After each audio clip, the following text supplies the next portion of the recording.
Sonoma State Dynasty and the Seawolves are back, at least kind of. Gonna have a QB competition and battle today. Welcome back, everyone. Give us a little taste of what is in store for week 3. So we have 5 guys, 5 quarterbacks on the team. All of them are possibilities. All of them are candidates to a degree. There's no way to insert like penalty or rewards based on seniority on players, if that makes sense. But in essence, the way our offense is structured, I think it would require some experience in the system, a couple of years learning. So because of that, I'm gonna give like a natural, I guess you could say, bias in a sense towards the older guys. But if we're blowing away with a younger guy, we will rock with them. Again, it's not that everyone is the same overall, but everyone is in a close enough range and has a slightly different enough skill set that little variations like throwing mechanics or just how well they maneuver out of space, all of those little things could make a big difference and make someone stand out. So wanted to give everyone and each guy kind of a chance to show me what they can do and show that to you guys as we get set to go for Season 3. So our goals today, we want to either find one guy that we truly want to give time to and kind of see if we can build a system around him, or 2 guys that we can try to find a balance with. And what I mean by that is we want to go into the season with, hey, this guy is our starter, and we're going with it probably, hopefully, at least half the season, right, before we truly look to maybe go to someone else. Or we want to have 2 guys where, again, we want to go at least half the season seeing if we can truly incorporate both of them and build an offense around them. And so 2 quarterback systems, it's I don't know what the word is. Interesting is the word I'm going to go with. But it's a unique conversation in football because in theory, utilizing 2 skill sets gives you more to work with. But because of a lot of the more leadership kind of traits associated with quarterback, it does become difficult because you do kind of want one commanding voice to unite the offense. And so if you have 2 guys that kind of have clashing leadership styles or aren't seeing eye to eye on things, it can get messy. Or like if the team believes one guy is better and truly deserves to start full-time over the other, things can get messy. And I bring that up just to say there are ways that introducing a 2 quarterback system can complicate things in real life that we don't get to see in the game. And, I haven't really thought of a way to totally make up for that, but I think it's important to point out in terms of, why do more teams not go this route is because quarterback is such a leadership heavy position that it really is beneficial to have one voice that can really command things. And so when you introduce a second one, that can complicate things. And so you need everyone to be on the same page consistently. And we want to build a 2 quarterback system, if we go that route, that truly feeds off of each other, if that makes sense. And I could go a lot more into that, but I don't want to get too distracted. So just wanted to emphasize, we want to have like a concrete idea, whether it is 1 or 2 guys, of we're going with this, for at least a good chunk of the season, and not go into the year with like, well, I think this guy, but maybe we could go to this guy, because I just think that leaves, at least for me, it leaves the door cracked open a little too much to kind of pull the trigger quickly and not really let things simmer and cook up the way they need to see the full potential of what you have at quarterback with a certain player. So wanted to highlight that. Looking at our candidates, again, we got 5 guys. I'm going to start with the seniors we have no seniors, the highest seniority players, and then go by overall when, guys are in the same class. So starting with Bryce Frost, redshirt sophomore, 6'5", 212 pounds, 68 overall, 76 accuracy ratings, 96 power, 77 IQ, 86 health, 75 elusiveness, and 79 quickness.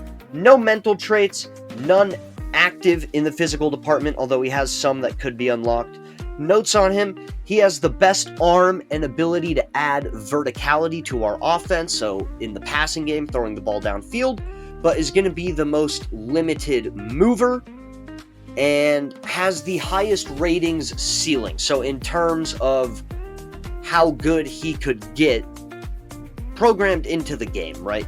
It's how the game creates a ceiling for each player. Only player in theory can only get so much better. So he has the highest ceiling on his ratings. And a player comparison for him would be like a very raw Matthew Stafford or Jay Cutler like player. So think more strong-armed quarterback, kind of that gunslinger is really the term that gets utilized a lot. So I'll use that one to give people the right idea. Not slow in essence, definitely more average in his ability to move in today's era.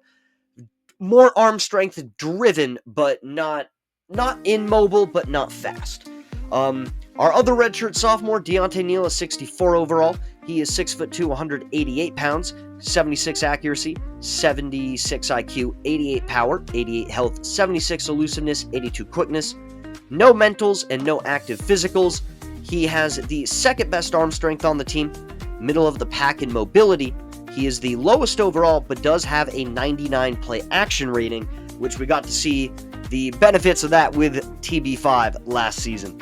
His player comparison would be Tyson Bagent of the Bears, kind of a skinnier, more all-around guy, not too many high-level strengths, but kind of has an ability to do a number of things. Third up is redshirt freshman John Hill, 6 foot, 199 pounds, 72 overall, out of Encinitas, California. 86 throw power, 88 elusiveness, 79 accuracy, has very good short accuracy, 84 short, which is the best on the team. 75 IQ, 90 health, and 87 elusiveness. He has gold road dog mental ability and no active physicals. Notes on him: second weakest arm and deep accuracy, or second weakest arm and worst deep accuracy, but has the best short accuracy and is our best true runner. So highest overall, and using him would allow the option to be a big part of our offense as well, but it would limit us a lot more in throwing the ball downfield.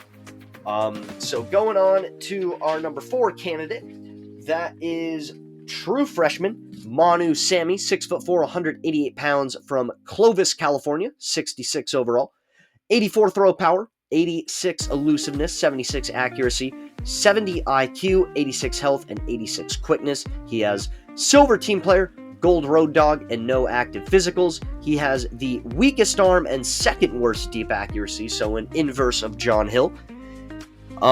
Second best mover on the team, only with... What am I saying here? Oh, he's the only player on the team with 2 active abilities. Sheesh, I need to take better notes. His player comparison, kind of a taller and less experienced Tyrod Taylor. And then 5th is Carlos Moses, a freshman, 6'1", 200 pounds, out of San Marcos, California. So all of the quarterbacks we have brought in, who are the last 3 guys we talked about, all California recruits, 2 in Southern California, 1 in Northern California. Moses has 87 power, 82 elusiveness, 76 accuracy, 72 IQ, 83 injury, 84 quickness, clear-headed mental ability, no active physical abilities. He is very similar to John Hill, not quite as mobile, and his player comp would be kind of an unpolished pre-injury version of Teddy Bridgewater. So how I did things in the competition here: each player gets a total of 30 plays. I'm only going to show the highlights from everyone's turn. Everyone will have 10 plays that are the exact same, so each guy will run those 10 plays. Everyone will run them against the exact same defenses. Then everyone will get 10 plays chosen specifically for them, with each play against a specific defense. And then I will do 10 random plays where it's more open. We'll do audibles and all of that, where the first 20 gonna run the play as it's designed and get our best general idea of what they can do, and then give ourselves a chance to freestyle a little bit more with them after that. Some notes before we get going: I would need to be really blown away with Manu Sammy or Carlos Moses if we were to go with them. We're using a new playbook this season, so still in the Coriel spread branch of philosophy. Think of it more as a system and philosophy as as opposed to a one-stop shop offense, if that makes sense. So just kind of emphasizing some different parts of the offense a little more to make up for the change in quarterback and where we have changed in other areas on offense. So less option is the easiest way to put that, since we don't have anyone that is nearly as high-end of a runner as Teron Barnes. And the decision for who gets the starting job or which guys get the starting job, that's not going to be strictly off this performance.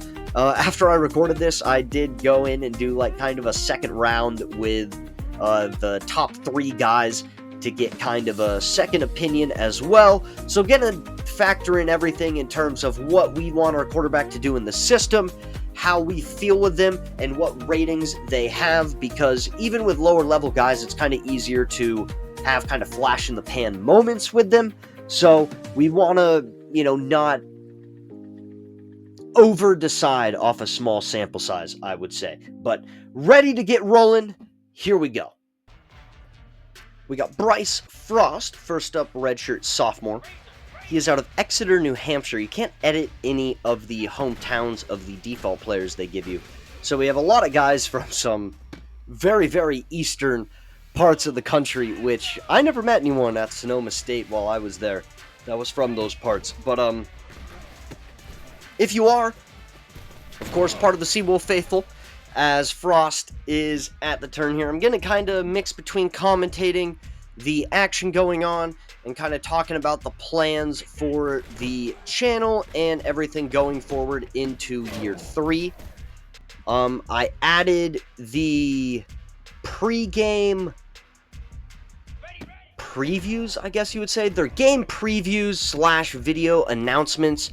They're chat GPT generated articles. I have it right in like a ESPN kind of, journalistic style preview for our games, sometimes focusing on matchup specific things, sometimes focusing on, kind of made up alternative, storylines that aren't in the game but would, maybe be happening around the team and around the country, and it's really cool seeing what they come up with. Those are free if you want to do them. I do have some paid content I'm going to start doing that is like $1.50 a month if you want to sign up for that as well. It is in the same place, link in the description to the video. I'm going to do that content for free this season, just so people can kind of get an idea and see if it's something they'd be interested in getting. So, you don't need to sign up for the paid ones now, but just know after this season, they will become paid content. So, if you sign up for the paid ones and then realize you don't want them, make sure you cancel before the season starts. Or if you want to keep getting the paid ones, make sure to change to that subscription if you do that. Going into year 3, we have a much deeper core of talent, much higher end talent, have really established ourselves a lot more. So really looking forward to taking on some new challenges, one of which is going to be playing the #1 preseason team in the country, Oregon.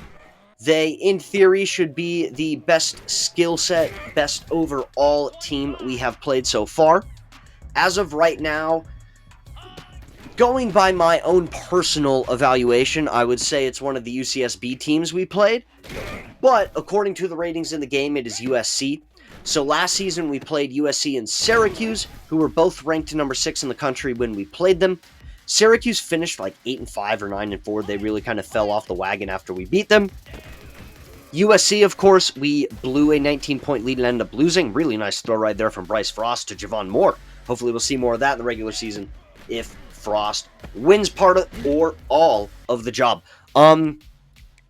Anyway, blew a lead to USC, lost to them by 1, but they also finished more around the 15-ish mark.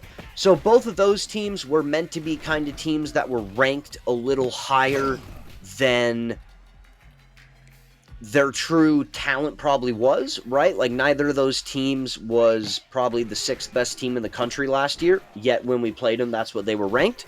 So Teams where a good performance slash win, which we had in each of those games. The USC game gets tainted a little bit because we blew the lead, but in general, you lose by 1 in that game. That's a moral victory, I guess you would say. Not that we're too much in for those, but to a degree, yeah, there is some truth to that. But back to the main point. Going into those, the public opinion is, a balance of the eye test and where they're ranked. And so those performances were ones where we had a chance to kind of be perceived perhaps a little better than we truly were. Where this year we're going to take on an Oregon team that, if they aren't truly number one, is going to be right around, truly the most talented team in the country. They always dominate in recruiting in this game, and they'll have a couple of seasons to establish that.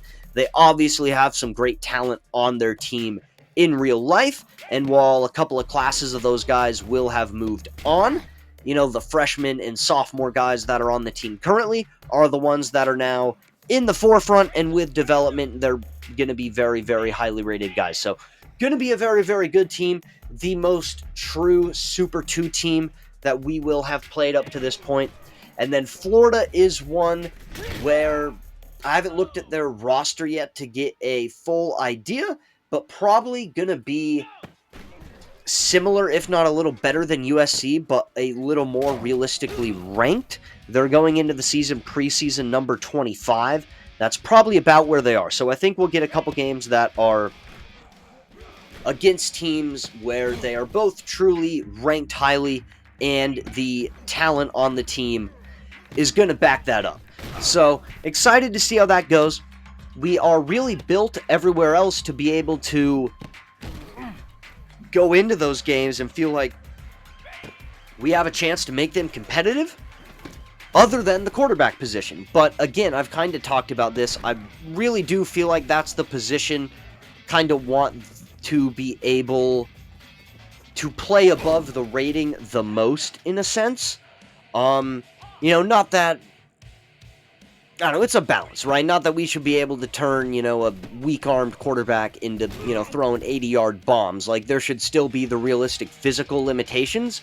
But because mental ability and processing is so big for quarterbacks, and we're taking over that in a 100% fashion, so we're able to audible to more stuff than our quarterback may realistically be able to. Another reason I'm going to try to lean into veteran guys is that's going to create more realism when I'm going to the line, audibling, changing plays, hot routing, all that stuff. You're probably going to need a lot of experience and understanding in order to do that. And granted, I want to also make it clear, I'm not saying that I am like Peyton Manning out there, right? I'm just kind of freestyling, not willy-nilly. There's always a plan, but it's not always rooted in like, oh, I know what's going on. There's a little more guessing to it, I guess you would say. But in essence, what I'm saying is, to do that kind of stuff, you would typically need a more veteran quarterback. So that's why I'm going to give veteran guys a little bit more of an advantage and lean. But again, if we have high-level young talent, right, at the same time, if you want to get your best talent on the field, but it's a mix of how do you get that talent to consistently come out? Do you have the talent around it to have them stand out in the way that's going to truly make a difference, if that makes sense? But on to John Hill here, already third up, commentated like one play. This screen is one you have to really get good at the QB mechanics for it to not be something like that. And getting a little good at it, that was kind of one of the other good parts of doing this, is it gave me a chance to kind of see the same plays against the same defense consistently, kind of see where the natural quarterback drops and footwork and, how I can take over and make things more consistent. I feel like this is also, if you kind of want to learn what kind of concepts work to attack certain defenses and in what way, this is a great way to get a look at that, because you're going to see a lot of the same concepts ran over and over again against the same defense throughout the competition here. Again, did have some freestyling periods as well, and some more customized play calling. But, again, still within the structure of our offense, how we would attack certain defenses that mimicked what kind of plays I was calling. Another thing I looked at in this is I did decide, mixed with my review of the film the past couple of seasons, I did decide to up the pass defense reaction time for the CPU by 2. So they are on 60 pass defense, 60 pass defense reaction. We're going to enter the season with the user one still 50-50. We'll see if we end up working our way down. I still really liked how the 50-50 played out. It's really just a question on, should the CPU be a little better at adjusting to us playing the same defenses, but at the same time not compromising the fact, because this is something I don't think the game accounts for super well, is they have adaptive AI, which is something I haven't totally talked about and is something that will be incorporated as we go on here in the Dynasty. That's essentially the CPU's ability to kind of adapt what they're doing to stop what you're doing. And so I have it on the balanced right now in the middle, and I don't want to get too lost into why I have it there. But I do want to say that, well, what did I want to say? God, this is not good. This is the problem when you're just doing raw reaction to the film here. What was I, trying to say? My goodness, I keep thinking it's going to come back to me, and it just won't. This is really embarrassing. Manu Sammy gets it out to Maverick Bentley there. My goodness, adaptive AI, how the CPU adjusts their play calling. Oh, right, okay. So, the adaptive AI is meant to, let you control how well and how much the CPU adapts to your play calling. In short, I leave it on balanced because I feel in general teams keep a little more closely to their core philosophies offensively and defensively. And primarily when you're a lower prestige, not as highly regarded team, as much as teams say like, oh, we treat every opponent the same, there is a little bit of like, hey, this team isn't as talented as us. Let's not overcomplicate things. Let's keep it simple, right? Let's do what we do all the time. Beautiful ball right here. Hopefully not some foreshadowing for DeMarvin Holland, but some foreshadowing for Javon Moore. Really nice play from Manu Sammy. Every guy really had some moments in here where I was like, all right, like I could see them. Deontay Neal, when I was usering, felt the most like, oh my goodness, I, was kind of blown away with the results. When I watched it back, I, was kind of surprised and was like, every guy really had some moments. And Bryce Frost actually really had some throws that really, really impressed me that, at the time I was doing it, just didn't seem to capture my attention. But anyway, the adaptive AI, it's meant to account for the CPU to adjust. When I feel like you're a lower tier team, teams are going to stick more to their core philosophy. But then as you get better, right, teams are going to do more specialized things to adjust and stop you, yada yada. But I feel like the thing it takes into account is at the same time, the more you're running the same stuff, both offensively and defensively, the better your guys are going to be at running those things, right? Like I think it's Bruce Lee that said it's better to practice the same kick 1,000 times than 1,000 kicks once, right? Because if it's better to master a craft than to have a small idea of one thing, right? Is the essence of that. And I feel like the aggressive AI almost overly plays into the ability for the CPU to kind of just do whatever they want at the expense of having a core philosophy. Again, you look at a 12-game season, sometimes you're going to have games where it does look a little more that way. But then again, when you take it in the context of the season, it's going to make sense why they're, kind of playing things a different way and why they're playing certain adjustments.